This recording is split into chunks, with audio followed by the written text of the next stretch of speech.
Jesus, releasing destinies. This is Celebration TV.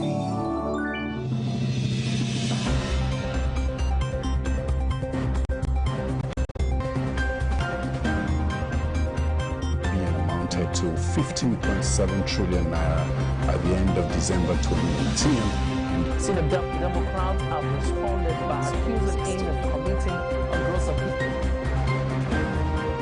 The All Progressives Congress has vowed to punish the Ogun State Governor, Ibikule Amosu.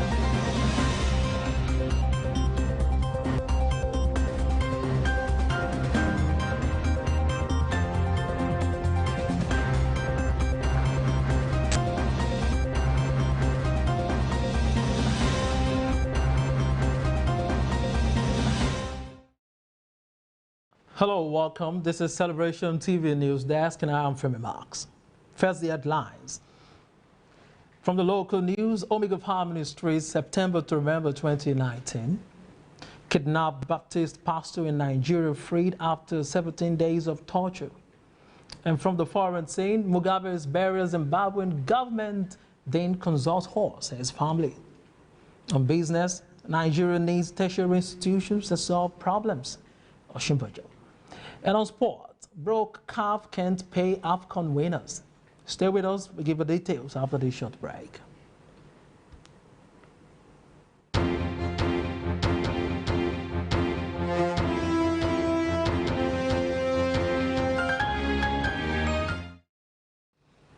Welcome back, and local news now. Omega Power Ministries, September to Remember 2019. Every September is a special moment with God for Christians of Omega Power Ministries as they gather for the annual program called September to Remember with God's Servant, the Restoration Apostle Johnson Suleiman, and the dynamic mother Dr. Lizzie Suleiman. This year's program, titled God is Able, began yesterday, 11 September 2019, and will be home till tomorrow, 13 September 2019.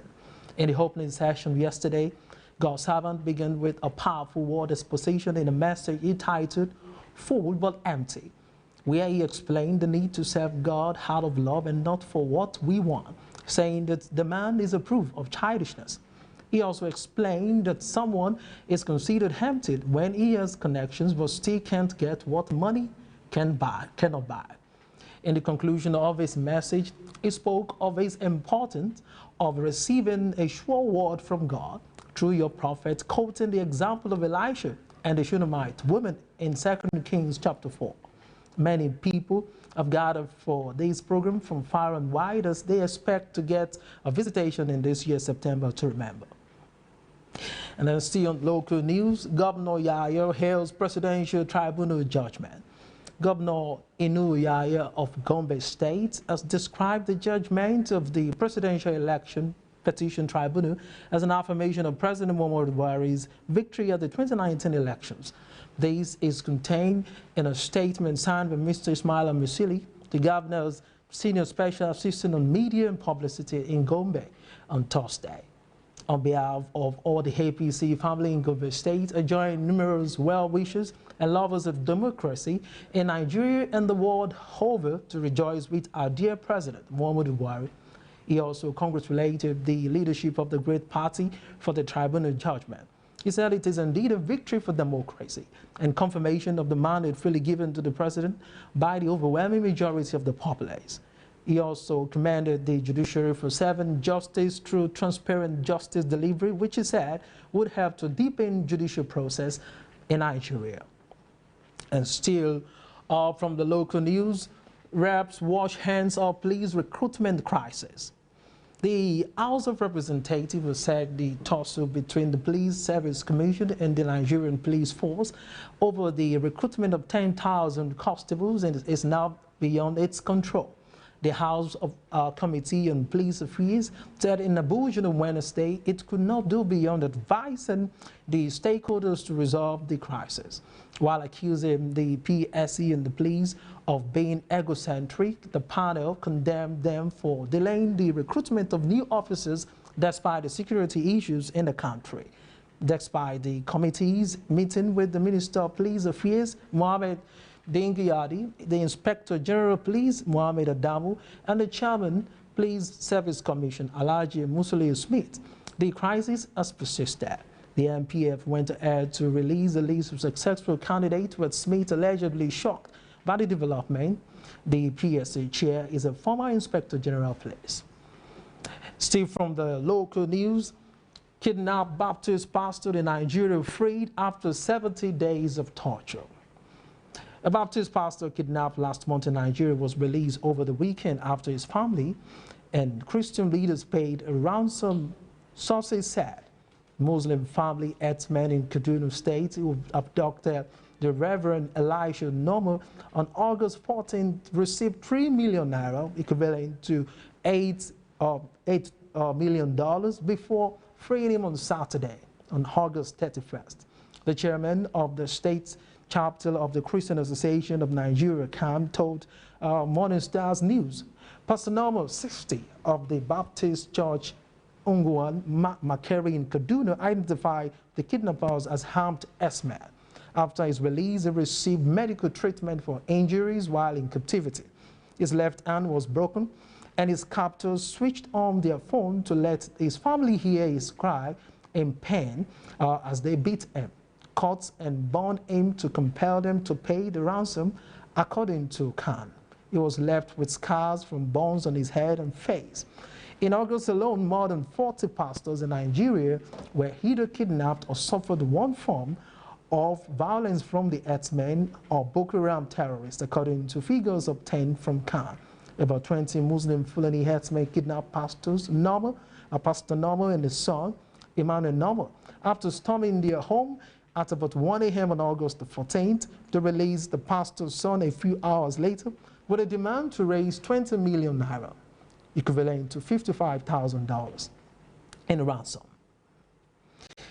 And now on to foreign news. Mugabe's burial.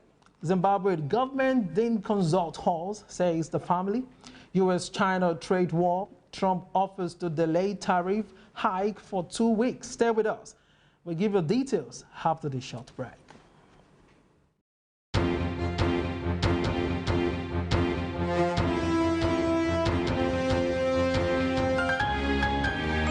The Atlas spiritual action that will provoke heaven's divine reactions about to happen in the city of Dubai, United Arab Emirates.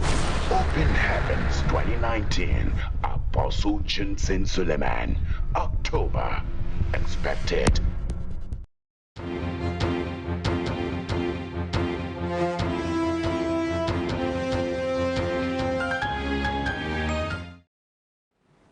You're welcome back. Still on Celebration TV News Desk. Mugabe's burial. Zimbabwe government didn't consult her, says the family. The family of the late former president of Zimbabwe, Robert Mugabe, has said that the government of Zimbabwe didn't involve it in the arrangement for the burial of the deceased. In a statement obtained by Harare, the family accused the government, led by President Emmerson Mnangagwa, of coercing it into accepting the government's burial arrangement for the founding father of the country. The statement read, "We note with extreme concern the manner with which the government of Zimbabwe has developed the program for the funeral of the late Robert Gabriel Mugabe without consulting his immediate family, who were tasked with communicating his last wishes in regard to his funeral and burial." And now more from the foreign news. Still U.S. China trade. Trump offers to delay tariff hike for 2 weeks. After an apparent conciliatory move by China, U.S. President Donald Trump on Wednesday made one of his own, announcing that he agreed to delay an increase in tariffs on $250 billion worth of Chinese goods by 2 weeks. Speaking weeks ahead of the resumptions of talks aimed at resolving a grinding trade war, Trump said the tariff delay was requested by Beijing. Top negotiators expected to reconvene in Washington early next month after an acrimonious summer in which trade relations deteriorated sharply, and both governments announced waves of new tariffs in a standoff that is dragging on the global economy. He said the delay was requested by Vice Premier of China, Liu He, and due to the fact that the People's Republic of China will be celebrating their 70th anniversary on October 1st, early Wednesday, Beijing announced it was temporarily exempting some U.S. export from tariff increases. A gesture that lifted equity markets long buffeted by the ups and downs in the conflict now entering its second year. However, the goods exempted do not include high-profile agricultural items like soybeans and pork that could be crucial to the ultimate success of any agreement. The exceptions will become effective on September 17th and be valid for a year. According to the Customs Tariff Commission of the State Council, which released 2 lists that include seafood products and anti-cancer drugs. The list marked the first time Virginia's announced products to be excluded from tariffs. Other categories that will be spared include alfalfa pellets and fish feed, and the Commission said it was also considering further exemptions. Still on business news, Nigeria needs tertiary institutions that solve problems, says Osinbajo. NEPSO threatens to revoke inactive free trade zones. Nigeria needs tertiary institutions that solve problems, says Osinbajo. Stay with us. Details come after the short break.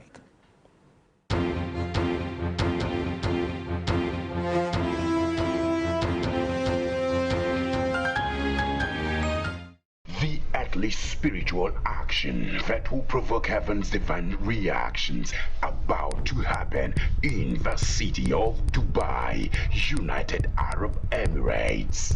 Open Heavens 2019, Apostle Johnson Suleiman, October. Expected.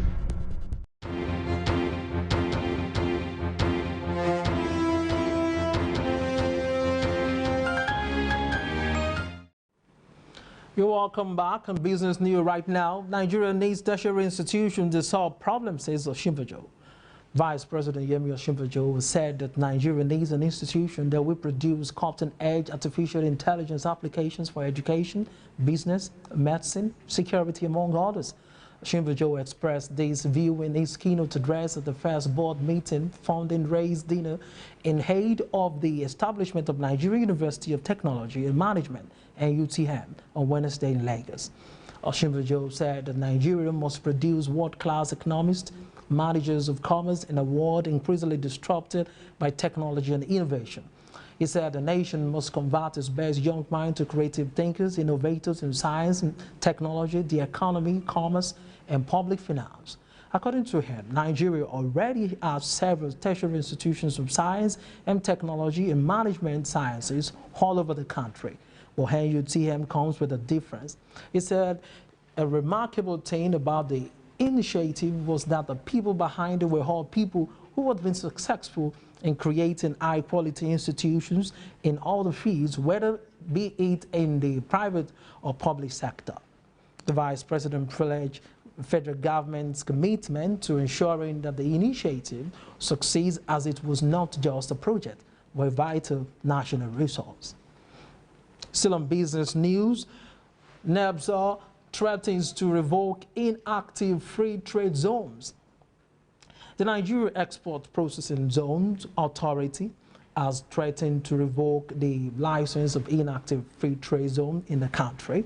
The acting director, Tehimbo Nongo, said this on Wednesday in Abuja in an interview with journalists. He said going by the importance of free trade zone in attracting foreign direct investment and economic diversification, the government would no longer watch this laxity at which those given the licenses were treating the zones.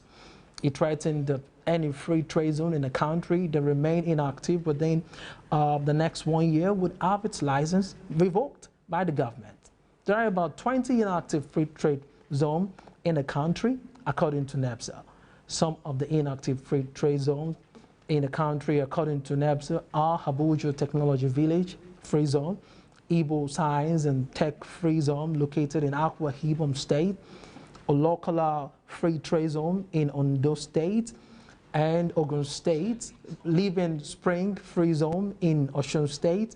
There is also the Centenary City in Abuja, Enugu Industrial Park, Tomorrow Industrial Park located in Lagos, Ogogoro Industrial Park in Lagos, Oluyole Free Zone in New York, and Kwara Free Zone, among others. And now to sport news. Broke calf can't pay AFCON winners. Rowe urges Dare to resolve NFL ministry conflicts. And Abraham targets 16 goals for Chelsea. Please stay with us. Details come after this short break.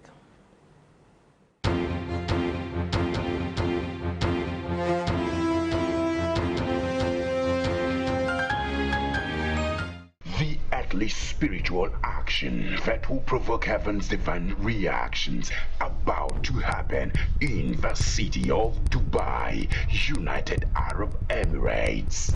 Open Heavens 2019, Apostle Johnson Suleiman, October. Expected.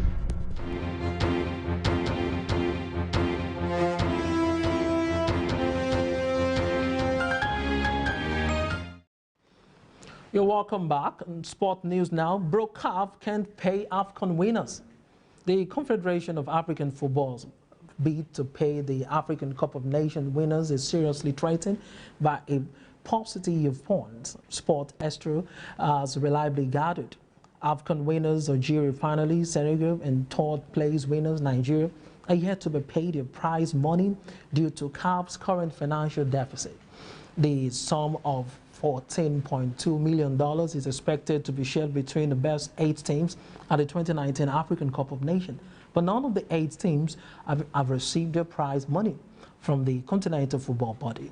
Algeria are expected to receive $4.5 million, with Senegal pocketing $2.5 million, while the Super Eagles are expected to be paid $2 million prize money for placing third.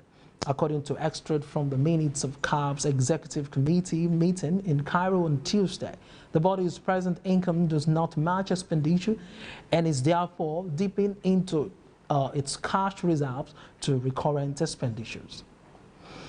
And still on sport news, Rowe urges Dare to resolve NFF ministry conflicts.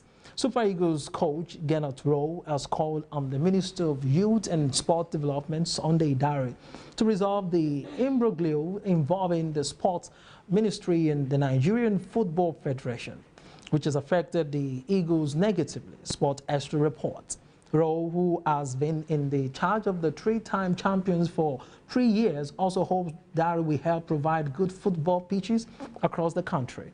He said his wish for Nigerian football is that it should stop the conflict between the Nigerian Football Federation and the sport ministry. He also said they cannot succeed in a country when they are not together. They can only succeed when they are together. While he was in Burkina Faso, the sport minister attended the team's matches, and he was even paying the salaries of coaches, paying for trips and bonuses. Same in Gabon with Ali Bongo. He was a fan of football, and the sport minister, Rennie Demizo, a former player. And still more from sport news, Abraham targets 16 goals for Chelsea. Chelsea striker Tammy Abraham is reveling in his form and has set himself a 16-goal target for the Stamford Bridge outfit in the 2019-2020 EPL campaign. The English player of the Nigerian descent had scored 16 goals in 20 league appearances last season and was the joint top goal scorer in the championship as Aston Villa had promotion back to the top flight. And now Abraham is proving his 16 goal in the league and 10 in other competitions for Villa was no fluke by breaking his EPL dog with 4 goals in the Blues' first 6 games of the season. In an interview, the 20-year-old is keen to repeat his Villa Park exploit at the Bridge this season. He said he always says to himself, he wants to hit close to what he got last season in terms of goals. If he gets anywhere near to what he did last season, it's a fantastic year for him. And that's all we have for you today from News from Celebration TV News Desk. Here are the headlines again. From the local news, Omega Farm Ministries, September to Remember 2019 began, and then kidnapped Baptist pastor in Nigeria freed after 17 days of torture. And from the foreign scene, Mugabe's burial Zimbabwean government didn't consult horse, says family. On business, Nigeria needs tertiary institutions that solve problems, says Oshimbojo. And on sports, broke cab can pay AFCON winners. Thanks for staying tuned to Celebration TV. Please join us again at 6:30 p.m. today, and you can join us on our social media handles. On Facebook, we are Celebration TV, and on Instagram, it's My Celebration TV. On Twitter, it's @MyCelebration TV. On YouTube, you can follow us and subscribe to our channel on www.youtube.com/Celebration TV. Thanks for staying tuned, and do have a wonderful time with all our content. Bye for now. I'm Femi Marks.